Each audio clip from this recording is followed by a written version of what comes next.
Humingi ng proteksyon para kay Attorney Harry Roque ang kanyang anak sa Korte Suprema. Kaugnay yan ng mga hakbang laban sa dating presidential spokesperson ng Quadcom ng Kamara. At nakatutok si Dano Tingkungko.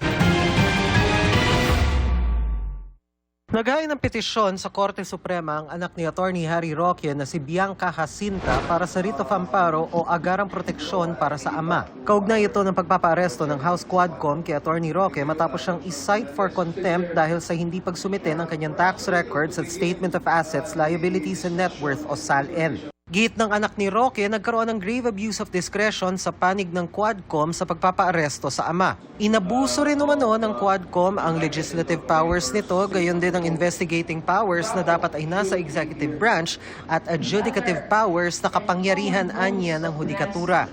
Bahagi ng hinihingi nitong writ of amparo ang pagbabawal sa Quadcom na ipatupad ang warrant of arrest laban sa dating presidential spokesperson. Pagbabawal na padaluhin siya sa anumang pagdinig at pagbabawal na magsumiti siya ng mga dagdag dokumento na ibigay umano ng ama lahat ng kailangan ng Kamara. Huwebes nang maglabas ng show cause order ang Quadcom laban sa asawa ni Roque na si Myla na pinadadalo rin sa pagdinig ng Quadcom. Dahil yan sa papel umano ni Myla sa pagpirma sa isang lease agreement sa ilang mga Chinese national kaugnay sa illegal na pogo sa Bamban, Tarlac. Sa isang pahayag, inakusahan ni Myla Roque si Quadcom Chairman at Surigao del Norte Representative Robert Ace Barbers na abusado nang akusahan siyang incorporator ng Lucky South 99 kahit wala umanong dokumentong nag-uugnay sa kanya rito. Hindi raw tinanggap ng Quadcom ang kanyang dahilang paglipad sa Singapore para magpagamot kahit nagsumiti na siya ng mga medical certificate at hospital record.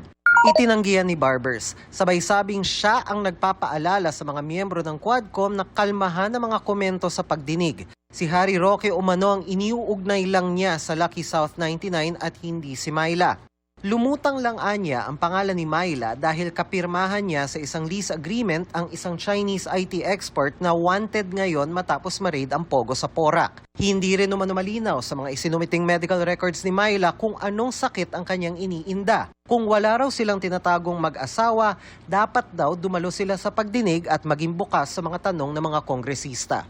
Para sa GMA Integrated News, Dano Tingkungko, nakatutok 24 oras.